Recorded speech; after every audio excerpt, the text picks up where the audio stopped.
Olá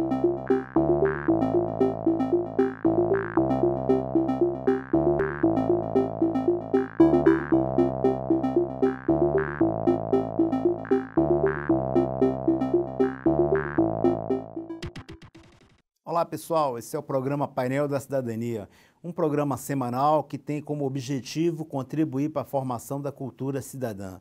Você pode participar do nosso programa através do nosso site paineldacidadania.com.br ou através do nosso WhatsApp 6199-811-4665. Nessa semana a gente vai receber o professor Paulo César. Professor, seja muito bem-vindo ao nosso programa. A gente vai tentar conversar um pouco, debater um pouco sobre o transporte, principalmente o transporte público, o transporte coletivo nos grandes centros. O professor Paulo César Marques da Silva hoje está como chefe de gabinete da reitoria da UNB. O professor, ele é graduado em Engenharia Mecânica pela Universidade Federal da Bahia, mestrado em Engenharia de Transportes pela Universidade Federal do Rio de Janeiro e doutor em Estudos de Transporte pela Universidade de Londres, University College London, professor adjunto da UNB. Professor, seja muito bem-vindo. Eu queria que o senhor fizesse uma exposição do seu trabalho e depois a gente entra no debate sobre o transporte público, o que a gente pode fazer para melhorar, porque hoje está caótico.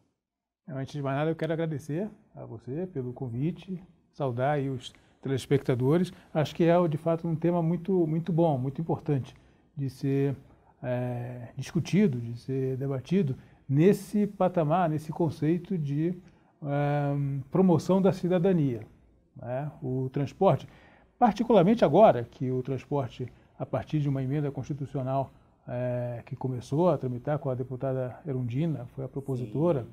Essa emenda constitucional colocou o transporte, o direito ao transporte como um direito social.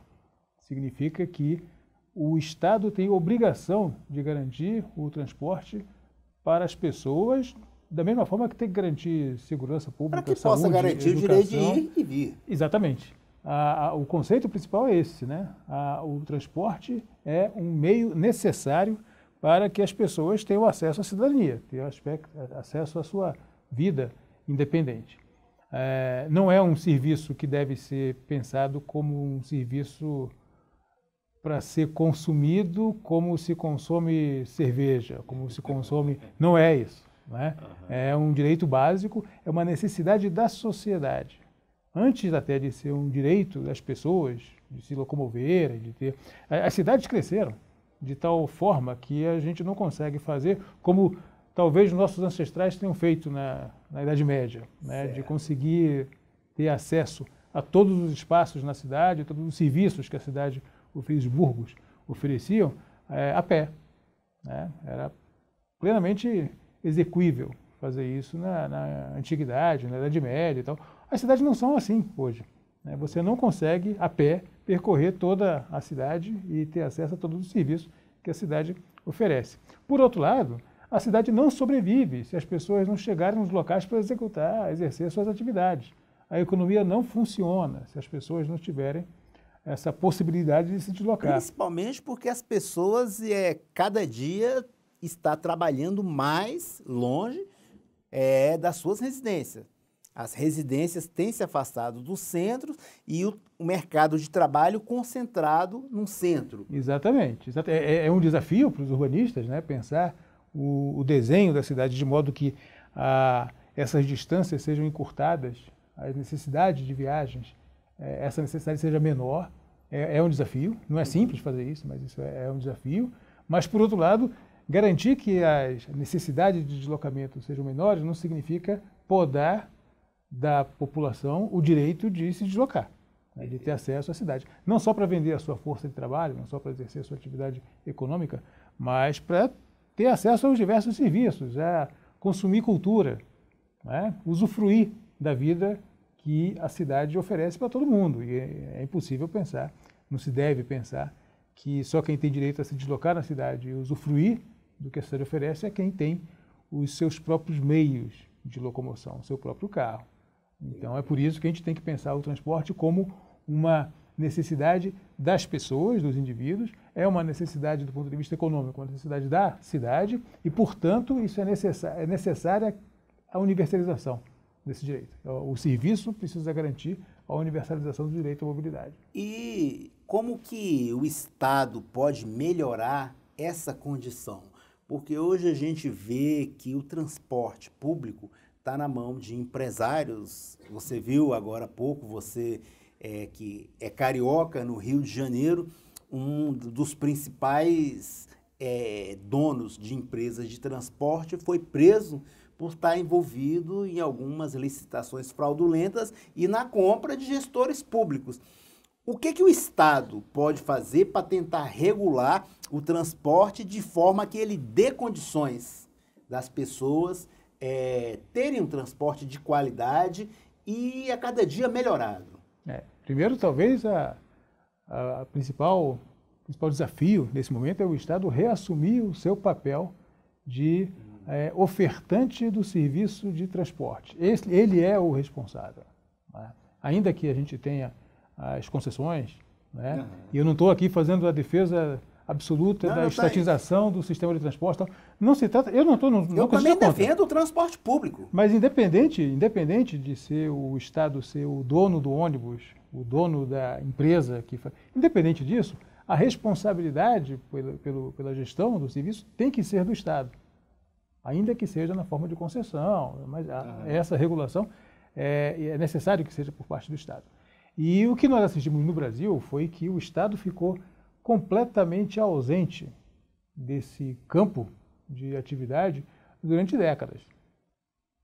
Nós tivemos, até os anos 70, nos anos 80, início dos anos 80, a gente ainda tinha uma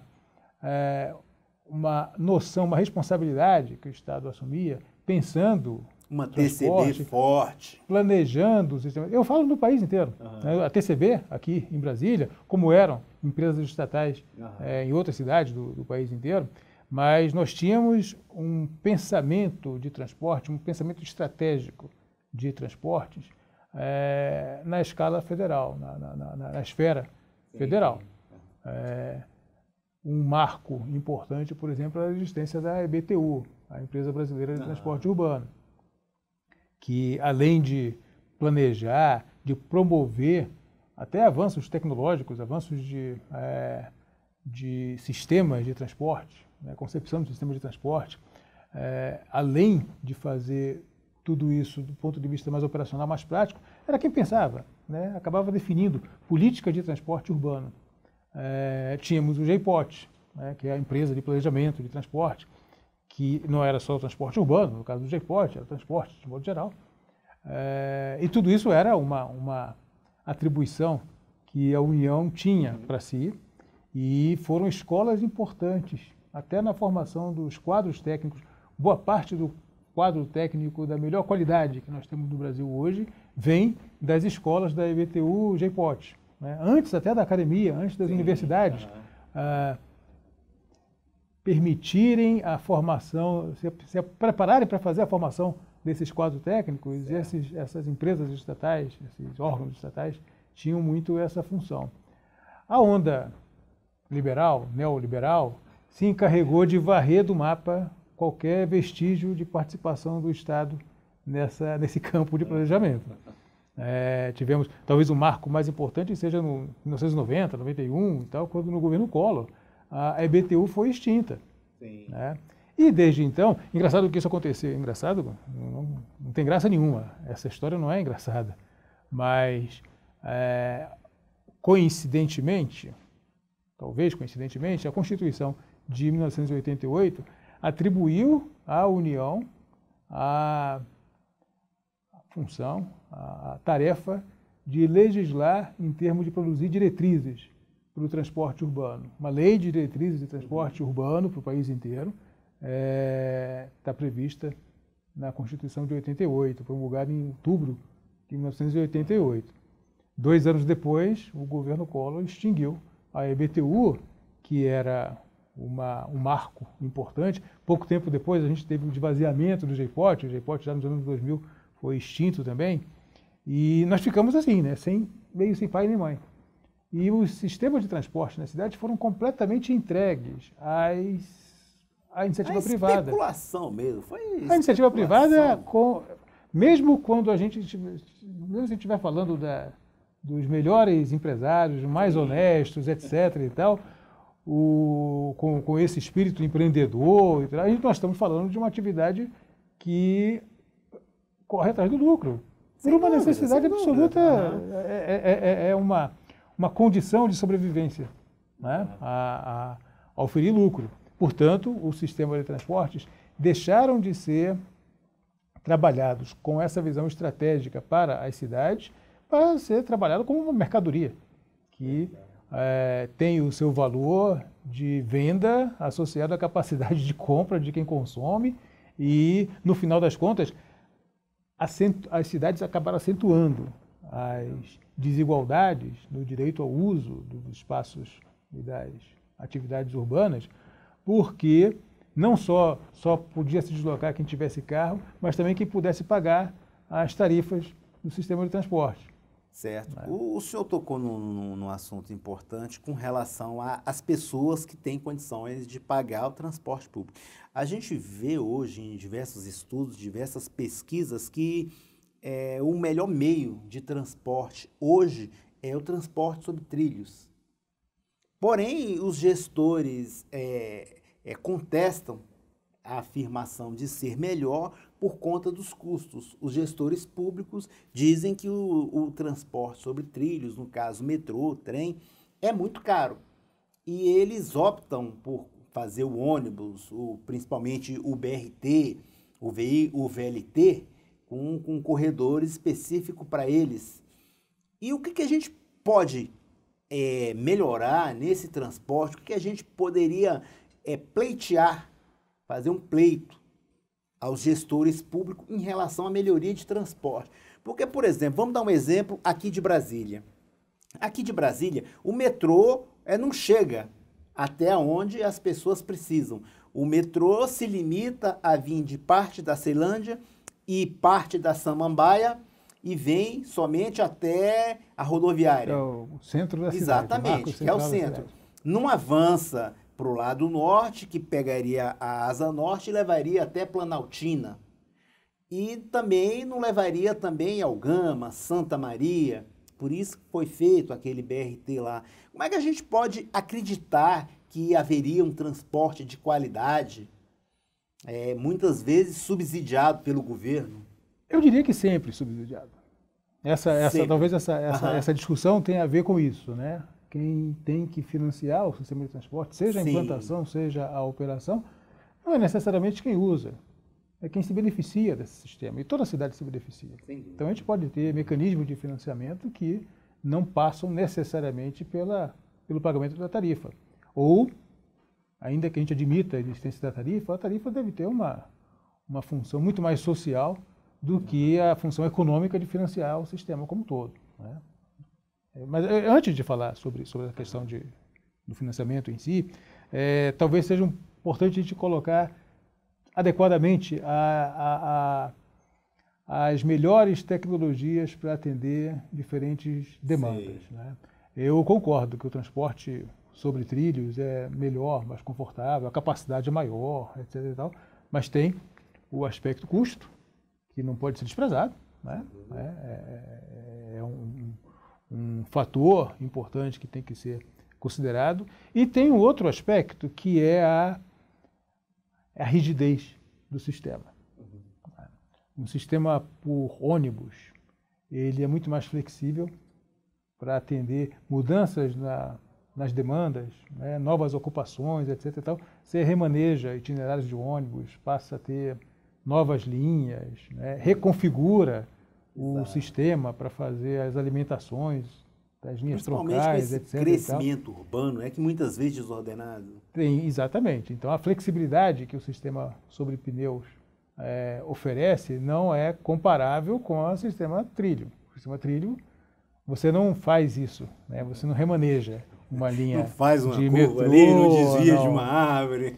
Ou então, quando faz isso, é muito caro, porque você tem um custo altíssimo para fazer a implantação e depois, quando você abandona ou tem que remover, é um crime com os recursos públicos, inclusive, né? Você está fazendo uma... então, esse é um aspecto que precisa ser considerado, além do...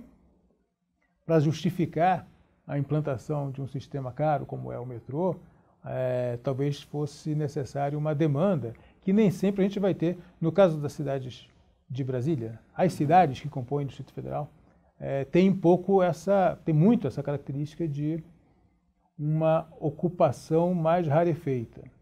Nós não temos concentrações, exceto o artificialismo de Águas Claras, né? Que, aliás, o artificialismo foi para justificar o metrô, para viabilizar economicamente o metrô, né? Que tem uma densidade muito maior, uma verticalização muito grande. Ainda assim, se você pensar no que é a densidade demográfica de Águas Claras, não se compara a Copacabana, por exemplo. Né? Qualquer lugar de Copacabana você tem uma estação de metrô, pode colocar uma estação de metrô que atende um público muito maior na área de influência da estação do que em qualquer cidade no Distrito Federal. Então, talvez Brasília não seja uma candidata forte, ou o DF não seja um candidato forte, a ter um sistema de metrô. Talvez. A gente pode ter uma maneira de explorar melhor o transporte por superfície, menos rígido, etc., com capacidade semelhante, sem ser sobre trilho. Eu não quero entrar nessa discussão agora, aqui, porque não é uma profissão de fé que a gente faz, né? Depois que a gente elege o trilho, ou elege o pneu, ou elege outra transporte aquaviário. Inclusive, são discussões que têm que ser feitas também com a sociedade. Exatamente. Tem que haver a participação da sociedade. Os aspectos técnicos são importantes de serem trabalhados, de serem discutidos, mas eu acho até que o principal papel do meio técnico deve ser o de esclarecer quem vai tomar a decisão. E acho que quem melhor pode tomar a decisão é quem de fato vai usar. Exatamente. Então, a população. Fortalecer os mecanismos de participação da sociedade, participação popular, de controle social, para tomar as decisões, desde que sejam decisões bem informadas. Né? E aí, esse é o principal papel do técnico, na minha opinião. Né? É garantir que essas informações sejam corretas e sejam disponíveis para todo mundo para tomar a decisão. E não o técnico dentro do seu escritório toma a decisão, a partir de agora vai ser assim porque eu descobri que é melhor VLT do que BRT. É verdade. Professor, eu estava vendo uma pesquisa aí que fala sobre o que as pessoas lá na ponta falam sobre o transporte público, o que poderia ser feito para melhorar.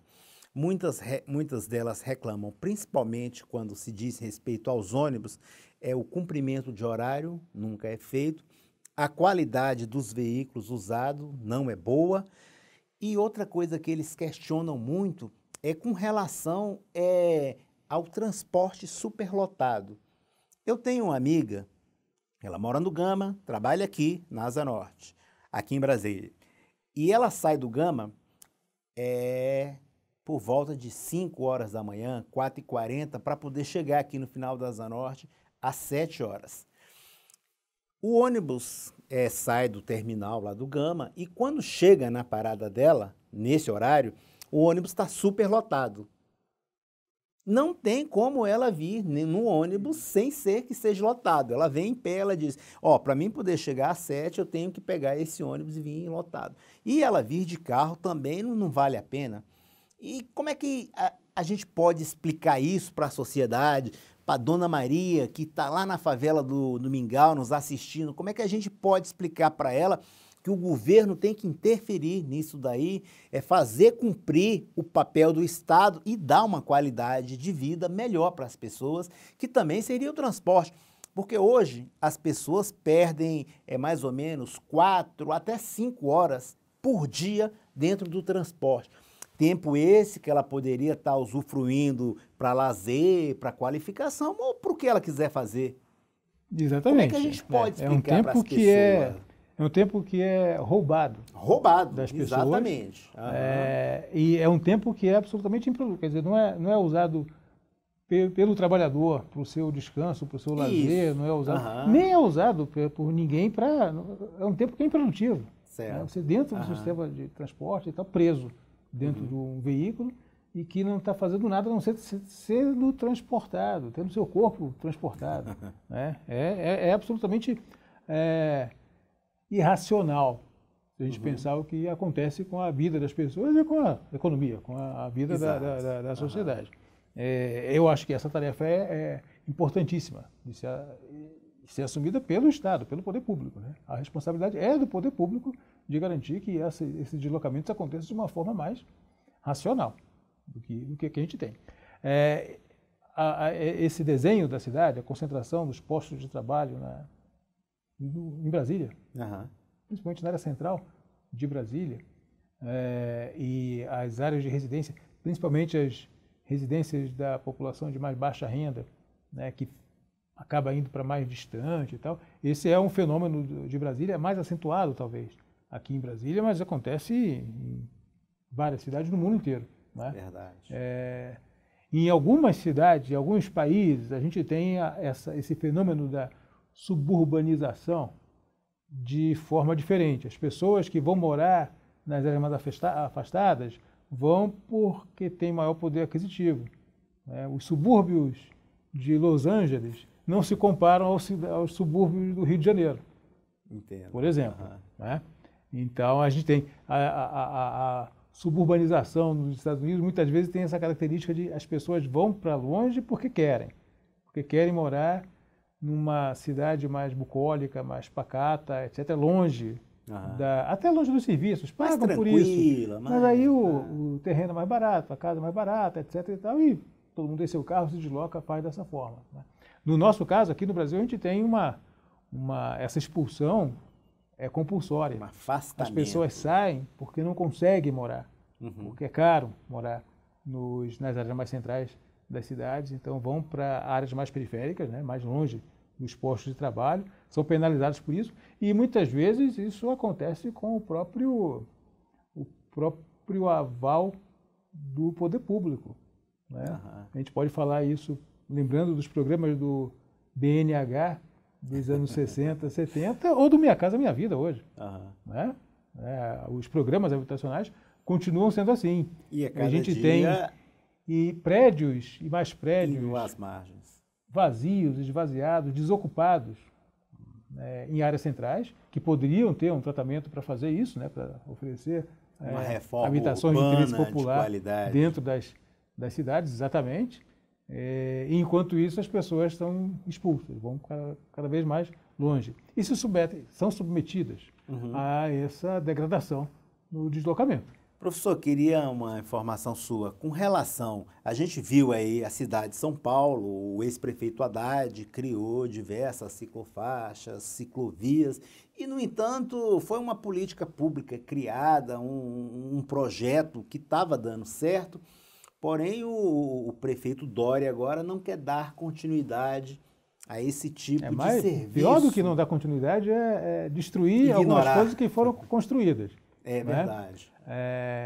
Abandonar ciclovias, por exemplo, isso é uma situação complicada. Aumentar a velocidade. Aumentar a velocidade, a conquista que não foi simples, né? Foi simples, mas garantir a criação de certos consensos para assegurar a moderação da velocidade, com ganhos inegáveis em termos da segurança. Segurança, né? prevenção de acidentes. Com ganhos que às vezes as pessoas não compreendem muito, mas é fácil de explicar do ponto de vista da física. Aumenta a fluidez. Isso, com velocidade mais baixa, a gente tem mais gente circulando e sem engarrafar, sem congestionar. Eu sei. Com tudo isso, a gente está vendo agora andar para trás. É verdade. E é um discurso que encontra muito eco em uma parcela da população que enxerga o automóvel como a forma do futuro, né? É assim que todo mundo tem que andar. Esquece que tem que ter um automóvel. Não cabe em nenhuma cidade do mundo todo mundo andar de carro. Se todo mundo andar de carro, ninguém anda. Inclusive, todo mundo fica preso. Alguns lugares na Europa, para que você possa comprar um automóvel, você tem que garantir que tem onde você guardar o seu automóvel. O Japão também é assim. Se você deixar na rua, exatamente. Você não pode comprar automóvel, você tem que por mais dinheiro que você tenha, se o seu carro não tem onde dormir, você não pode ter carro. Exatamente, perfeito. Não pode deixar na rua. Não é obrigação da sociedade toda garantir um espaço urbanizado, seguro e tal, para quem, só porque eu comprei uma tonelada de aço.